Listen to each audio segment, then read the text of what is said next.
Welcome, friends, and thank you for choosing to spend some time with me today. We're on episode 4 of the Pink and Blue Disc Go cases that I recently acquired. These are new releases to me, and this is a bit of a oddity. I believe it came out as a novelty song originally. It wasn't necessarily intended just for children, but you see this song re-recorded and released on a lot of children releases these days. Chicka boom, don't you just love it, chicka boom. My wife loves it. She definitely does like these kid songs and novelty songs and stuff. And the B-side's another one that's well known for being a kid song. John Jacob Jingleheimer Schmidt. But it's fun to have that on a 45 vinyl. I think I've got copies of that previously, but I'm not sure if they were on the Sunflower label. Next up, we've got an interesting one that I'm not familiar with, but it's cool that it's a promo copy. So clearly marked as not for sale. And Julie London doing Making Whoopee from her album, The Number Please. Your Number Please, excuse me. Liberty Records. What a cool, nice logo there. Liberty, Liberty. I'm not going to say it the third time. Yeah. The B-side being a song called Coming Through the Rye. And like I said previously, I've discussed this. Sometimes it's a guess. What is the A and what is the B-side? We've got two numbers to look at here, 216 and 1006. And here we had 1005 with the same 216. So, and I think Making Whoopee might be something that I recognize. I might just know that song if I throw it on. I'm not totally convinced that it isn't something that I would be unfamiliar with. So there again, we guessing at the A and B, but pretty sure Making Whoopee's the A there. All right, now we're getting into some stuff that I'm not as familiar with. Artists that I know, but not necessarily songs that I know. And Rick Nelson, Ricky Nelson from Ozzy and Harriet, he was the younger son. He had quite a teen heartthrob career there, kind of like Sean and David Cassidy and many others have their 15 extended minutes of fame. But Rick Nelson had a rather successful music career. The Stone Canyon Band, I don't remember ever hearing about, but this is a song called Gypsy Pilot from the Rudy the Fifth. I wonder if that was his fifth album or it's just a coincidence that it's titled Rudy the Fifth. But the B-side is Love Minus Zero, No Limit. And you'll notice the songwriting credit on that is Bob Dylan. So here you got old Ricky Nelson doing a Bob Dylan song on the B-side for you. And that good old colorful Decca label. I do like bright colors. And the next one's really psychedelic. Really, really cool label. Buddha Records. I always like to see theirs. And it's Melanie doing Candles in the Rain. Not Candles in the Wind, that's Elton John, but Candles in the Rain. Didn't think that'd be too bright. The B-side, or possibly A-side, being a song called Lay Down, Candles in the Rain as a subtitle. So that's interesting. That's a bit of a head scratcher. But you'll notice it's got Melanie with the Ed Hawkins Singers on this side. So it's a dual 45. Most 45s are. I've got a couple that I have shown on the channel that are single-sided. They are the oddities, not the dual 45. So it's funny, comical actually to me that they'd call it a dual 45. But maybe it's because it's the same song with a different name. Candles in the Rain, Lay Down, and Candles in the Rain, Not Lay Down, but Her Alone. So not sure the story, but it's still a cool 45 to have and get my hands on.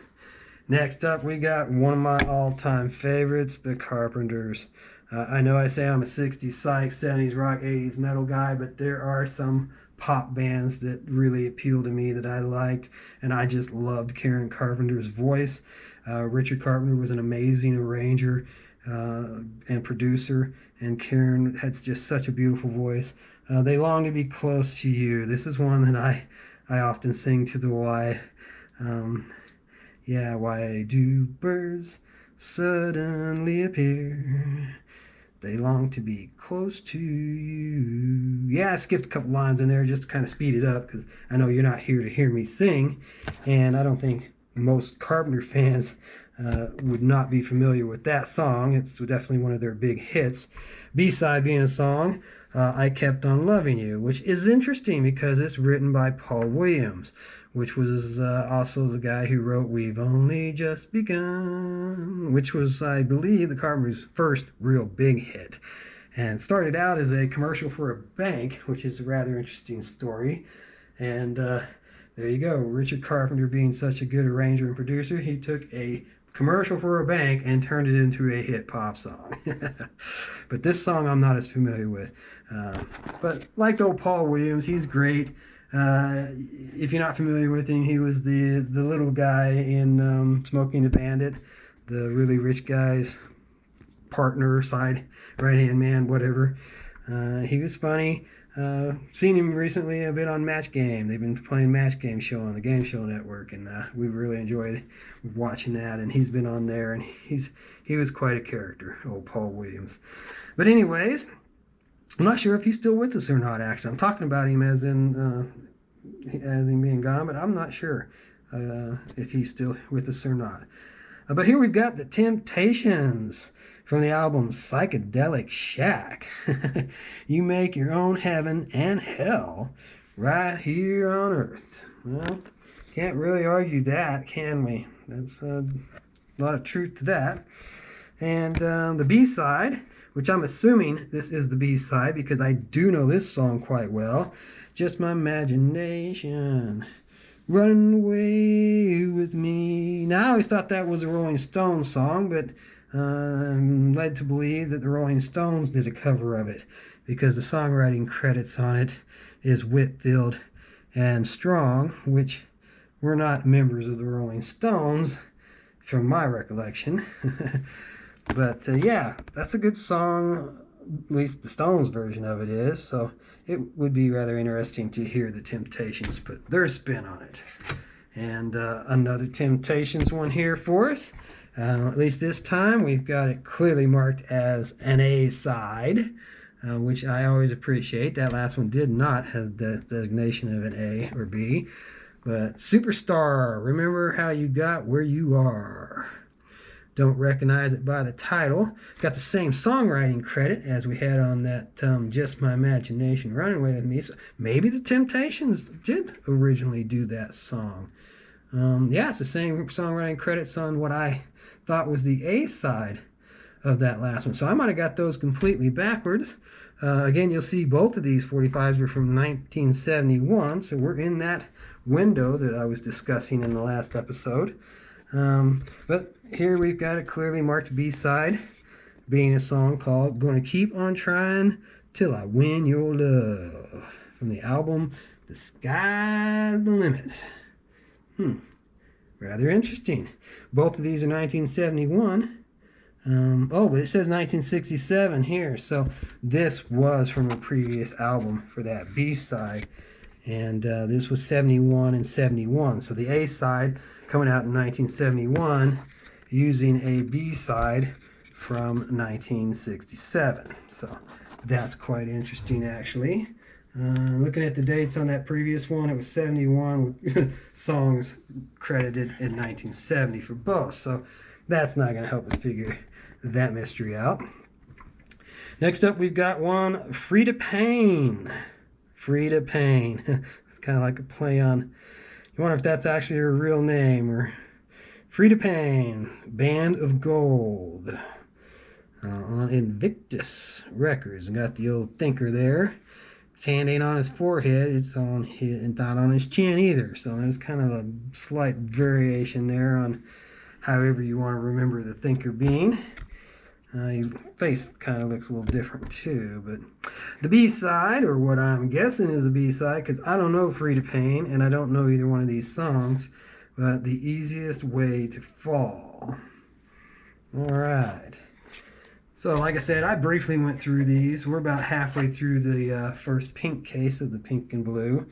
And I didn't mix them up between the cases other than pulling all of the Donny Osmond ones to put at the end. So I'll wrap this series of videos up with an exclusive Donny Osmond. And if you're a fan of his or you have an interest in that, that gives you something to look forward to. You will have an exclusive Donny Osmond video to wrap this series up. But moving on here, we've got the Supremes doing Stone Love. And I don't know if this was when Diana Ross was with the Supremes or not. I think it is 1970. I would guess she's probably on this, and she was probably still a part of the Supremes at that time. Definitely before disco hit. Disco was more, well, getting popularity. 77 with Saturday Night Fever was when it really blew up. But disco was around in the mid-70s, 74, 75. I think it's the first time I became aware of it with Casey and the Sunshine Band doing some stuff. But anyways, this is before Diana Ross had her disco era, is the point I was trying to get to. B-side of this, 1969, Shine on Me by the Supremes. So that's probably another case where it says new ways but love stays, and this one says the same. So it's not a case where we've got two songs from two different albums, but just songwriting credits in two different years, 1970 and 1969. Motown. Next up, we've got some soul, or at least that's the name of the record distribution company, and it's an interesting label. We've got some cool designs there. They use different shades of the same purplish type color, and I do love the color purple. That's the color purple itself, not the movie. But 1965, so we're jumping back in time here with Last Night in the Pips doing the Tracks of My Tears. Yeah, that's kind of interesting. I don't remember if it was them originally doing it or not, but that I'm pretty sure I just showed you the B-side first by mistake, because this one is 1970 and If I Were Your Woman. So, gotta wrap this one up. Almost lost track of time.